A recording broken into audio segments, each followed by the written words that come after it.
নমস্কার দর্শকবৃন্দ, বরাক নিউজে আপনাদের স্বাগত জানাচ্ছি। নিয়ে আসলাম আজকে ইম্পর্টেন্ট গুরুত্বপূর্ণ কয়েকটি খবর। ভিডিওটিতে আগে যাওয়ার আগে আপনাদেরকে অনুরোধ করছি দর্শকবৃন্দ, বরাক নিউজকে দয়া করে সাবস্ক্রাইব করে পাশে বেল আইকনটা ক্লিক করে ফেসবুক পেজটাকেও ফলো করে রাখবেন, যাতে যখনই আমরা ভিডিও আপলোড করি সবার আগে নোটিফিকেশন আপনার কাছে যায়।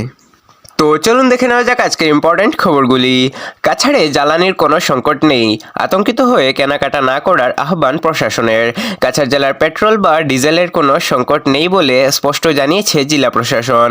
কাছাড় কিন্তু পেট্রোল পাম্পে গাড়ির লাইন দেখা গেলেও জেলায় জ্বালানির পর্যাপ্ত পরিমাণ মজুদ রয়েছে বলে প্রশাসন জানিয়েছে।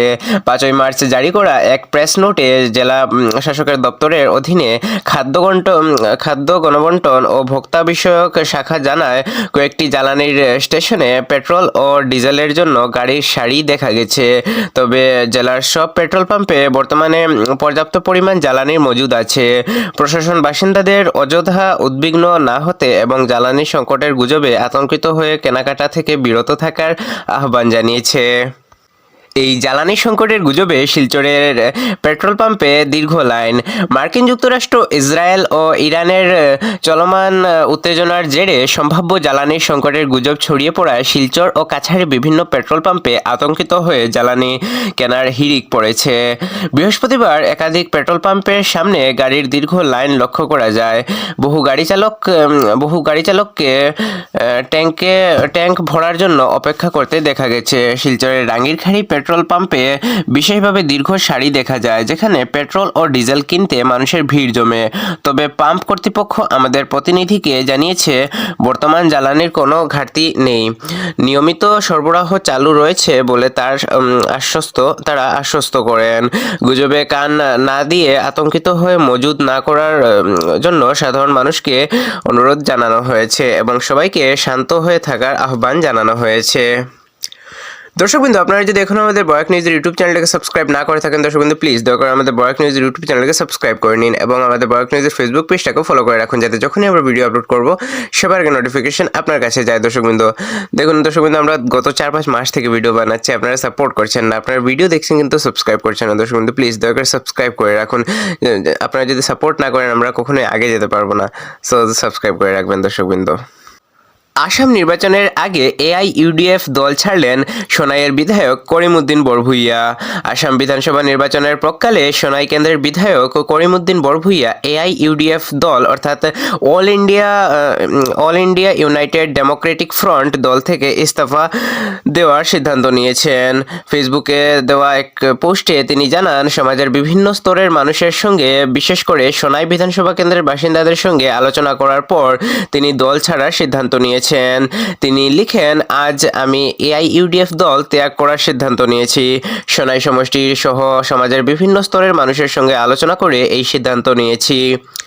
তার এই সিদ্ধান্তকে ঘিরে রাজনৈতিক মহলে জল্পনা শুরু হয়েছে, বিশেষ করে আসন্ন নির্বাচনের প্রেক্ষাপটে তার পরবর্তী পদক্ষেপ কী হবে তা নিয়ে। দর্শকবৃন্দ, করিমউদ্দিন বড়ভূইয়ার All India United Democratic Front অর্থাৎ এআইইউডিএফ থেকে ইস্তফা দেওয়ার পর অর্থাৎ বৃহস্পতিবার 5 মার্চ আসন্ন বিধানসভা নির্বাচনের আগে তিনি এই পদত্যাগটা ঘোষণা করেছেন। 5 মার্চ তারিখে। দর্শকবৃন্দ, 2021 সালের বিধানসভা নির্বাচনে তিনি এআইইউডিএফ এর টিকিটে সোনাই কেন্দ্র থেকে জয়ী হয়েছিলেন। ফেসবুক পোস্টের মাধ্যমে তিনি তার সিদ্ধান্তের কথা জানান। আনুষ্ঠানিকভাবে দল ছাড়ার আগেই বড়ভূইয়া অসম গণপরিষদ অর্থাৎ এজিপিতে যোগ দেওয়ার আগ্রহ প্রকাশ করেছিলেন। বর্তমানে এজিপি অসম বিধানসভার বিজেপির জোটসঙ্গী দল। নিজের সিদ্ধান্ত ব্যাখ্যা করতে গিয়ে করিমউদ্দিন বলেন, চলমান সীমা পুনর্নির্ধারণ ডিলিমিটেশন প্রক্রিয়া নিয়ে তিনি উদ্বিগ্ন, কারণ তার আশঙ্কা এতে বিধানসভায় মুসলিম প্রতিনিধিত্ব কমে যেতে পারে। তিনি জানান, তার এই পদক্ষেপের লক্ষ্য হলো বিধানসভায় মুসলিম সম্প্রদায়ের কণ্ঠস্বর যাতে বজায় থাকে তা নিশ্চিত করা। বড়ভূইয়া আরও বলেন, শাসক জোটে যোগ দিয়ে তিনি সরকারের ভেতর থেকেই আলোচনা ও সমঝোতার মাধ্যমে মুসলিম প্রতিনিধিত্ব ও অধিকার সুরক্ষার চেষ্টা করবেন। দারুণ এক লড়াইয়ের পর ইন্ডিয়ান ন্যাশনাল ক্রিকেট টিম জায়গা করে নিল ICC man's T20 world cup 2026 দর্শকবৃন্দ 2026 এর ফাইনালে। সেমিফাইনালে ব্যাট ও বল দুই দিকেই দুর্দান্ত পারফরমেন্স দেখিয়ে জয় নিশ্চিত করে ম্যান ইন ব্লু। দর্শকবৃন্দ, এই জয়ের ফলে ফাইনালে ভারতের প্রতিপক্ষ হবে নিউজিল্যান্ড ন্যাশনাল ক্রিকেট টিম। মহারণটি অনুষ্ঠিত হবে ভারতের নরেন্দ্র মোদী স্টেডিয়াম আহমেদাবাদে। ক্রিকেট প্রেমীদের নজর এখন সেই মহা ফাইনালের দিকে দর্শকবৃন্দ। ইন্ডিয়ান ন্যাশনাল কংগ্রেসের কিছু কর্মী উধারবন্দ বিধানসভা কেন্দ্র থেকে দলীয় সিদ্ধান্তের বিরুদ্ধে প্রতিবাদ জানিয়েছেন। আসন্ন বিধানসভা নির্বাচনের জন্য অরিজিৎ সিংকে প্রার্থী হিসেবে ঘোষণা করার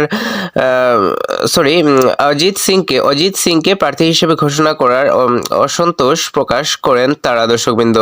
প্রতিবাদের অংশ হিসেবে কিছু কর্মী অজিত সিংয়ের কুশপুতুল দাহ করেন এবং দলের প্রার্থী মনোনয়ন নিয়ে নিজেদের অসন্তোষ প্রকাশ করেন। তাদের দাবি এই কেন্দ্রের জন্য অন্য কোনো প্রার্থী বিবেচনা করা উচিত ছিল। তবে দলীয়ভাবে ইন্ডিয়ান ন্যাশনাল কংগ্রেস ইতিমধ্যেই অজিত সিংকেই আসন্ন নির্বাচনের প্রার্থী হিসেবে ঘোষণা করেছে। বিষয়টি নিয়ে পরবর্তী পরিস্থিতির দিকে নজর রাখা হচ্ছে দর্শকবৃন্দ। হিট অ্যান্ড রান দুর্ঘটনায় 20 বছরের এক যুবকের মর্মান্তিক মৃত্যু হয়েছে হাটিছেড়া এলাকায় দর্শকবৃন্দ। নিহত যুবকের নাম বিপ্রজিৎ রায়, বয়স 20 বছর। তিনি রংপুর শিলচরের বাসিন্দা ছিলেন।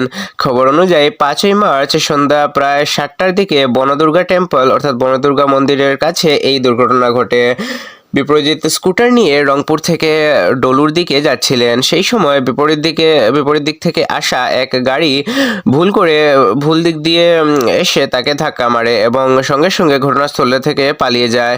ধাক্কার তীব্রতায় ঘটনাস্থলেই তার মৃত্যু হয় দর্শকবৃন্দ। পরে তার মরদেহকে ময়নাতদন্তের জন্য শিলচর মেডিকেল কলেজ এবং হাসপাতালে পাঠানো হয়। পুলিশ ঘটনাস্থলে পৌঁছে তদন্ত শুরু করেছে। দুর্ঘটনায় জড়িত গাড়িটির পরিচয় এখনো নিশ্চিত করা যায়নি এবং পুলিশ তা শনাক্ত করার চেষ্টা চালাচ্ছে দর্শকবৃন্দ। আসামের বিভিন্ন গুরুত্বপূর্ণ খবরের সংক্ষিপ্ত আপডেট। আসামে নিখোঁজ ইন্ডিয়ান এয়ারফোর্সের যুদ্ধবিমান বরাক ভ্যালিতে রাজনৈতিক অস্থিরতা এবং হাতিচড়ার দুঃখজনক হিট অ্যান্ড রান দুর্ঘটনা সহ দিনের প্রধান খবরগুলিতে এক নজর দর্শকবৃন্দ। ভারতের ইন্ডিয়ান এয়ারফোর্সের একটি সুখোই SU-30 অর্থাৎ SU-30 যুদ্ধবিমান জোরহাট আসাম থেকে উড়নের কিছুক্ষণ পর দুর্ঘটনায় পড়ে। এই দুর্ঘটনায় 2 জন পাইলটেরই মৃত্যু হয়েছে। বিমানটি সন্ধ্যা প্রায় 6:45 নাগাদ জোরহাট থেকে উড়ন করেছিল। বিমানে স্কোয়াড্রন লিডার অনুজ এবং ফ্লাইট লেফটেন্যান্ট পূর্বেশ দুর্গাকর ছিলেন। সন্ধ্যা প্রায় 7:20 নাগাদ পাইলটদের সঙ্গে শেষবার যোগাযোগ করা হয়। একই সময় কার্বি আংলং জেলার নীলিপ এলাকার কাছাকাছি পাহাড়ি অঞ্চলে একটি জোরালো বিস্ফোরণের শব্দ শোনা যায়। ধারণা করা হচ্ছে সেখানেই বিমানটি ভেঙে পড়তে পারে, তবে এ বিষয়ে এখনো আনুষ্ঠানিকভাবে নিশ্চিত করা হয়নি। দুর্ঘটনার কারণ সম্পর্কে এখনো তদন্ত চলছে এবং বিস্তারিত তথ্য পরে জানা যাবে দর্শকবৃন্দ। যদি আপনারা এই বিস্তারিত তথ্য জানতে চান তাহলে আমাদের চ্যানেলটাকে সাবস্ক্রাইব করে রাখুন। আমরা এরকমই আপডেট নিয়ে আসি দর্শকবৃন্দ, তো সাবস্ক্রাইব করতে ভুলবেন না। কাছাড়ের মতিনগরে 1.1 কোটি টাকার সন্দেহভাজন হেরোইন সহ মাদক ব্যবসায়ী গ্রেফতার। কাছাড় জেলার মতিনগর এলাকায় এক মাদক বিরোধী অভিযানে সন্দেহভাজন হেরোইন সহ এক ব্যক্তিকে গ্রেফতার করেছে পুলিশ। 5ই মার্চ লাখিপুর থানার সীমান্তবর্তী এলাকা এবং কচুধরাম থানার অন্তর্গত অঞ্চলের এই অভিযান পরিচালনা করা হয়।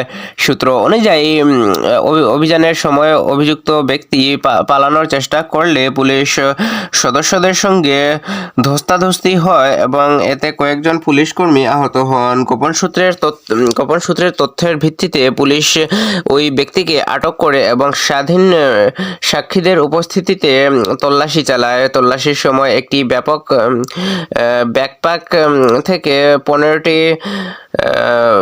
সাবানের বাক্সে লুকিয়ে রাখা মোট 218 গ্রাম সন্দেহভাজন হেরোইনের উদ্ধার করা হয় দর্শকবৃন্দ। এছাড়াও অভিযুক্তদের কাছ থেকে একটি iPhone 13 Pro মোবাইল ফোন জব্দ করা হয়েছে। পুলিশের মতে উদ্ধার হওয়া মাদকের অবৈধ বাজার মূল্য প্রায় 1.1 কোটি টাকা দর্শকবৃন্দ। গ্রেফতার হওয়া ব্যক্তির নাম বিশাল দাস বলে জানা গেছে। তাকে 4 দিনের পুলিশ হেফাজতে পাঠানো হয়েছে এবং ঘটনার তদন্ত চলছে। তো এগুলো ছিল আজকে ইম্পর্টেন্ট এবং গুরুত্বপূর্ণ খবর দর্শক বিন্দু। এগুলোর মধ্যে আপনার সবচেয়ে বেশি গুরুত্বপূর্ণ বলে কোনটি মনে হয়েছে কমেন্ট করে জানাতে ভুলবেন না, এবং ভিডিওটিকে যদি এখনও লাইক না করে থাকেন দর্শক বিন্দু প্লিজ দয়া করে ভিডিওটিকে একটি লাইক করে ভিডিওটাকে শেয়ার করে দিন আপনার কাছের মানুষজনদের কাছে, যাতে ওনারাও আপডেটেড থাকতে পারেন দর্শক বিন্দু। দেখা হচ্ছে আগামীকাল আরেকটি ভিডিওতে, ততক্ষণের জন্য আপনারা ভালো থাকবেন, সুস্থ থাকবেন এবং আমাদের চ্যানেলটাকে সাবস্ক্রাইব করতে ভুলবেন না দর্শক বিন্দু, প্লিজ দয়া করে সাবস্ক্রাইব করে রাখবেন। দেখা হচ্ছে আগামীকাল আরেকটি ভিডিওতে, ততক্ষণের জন্য ভালো থাকবেন, সুস্থ থাকবেন। জয় হিন্দ।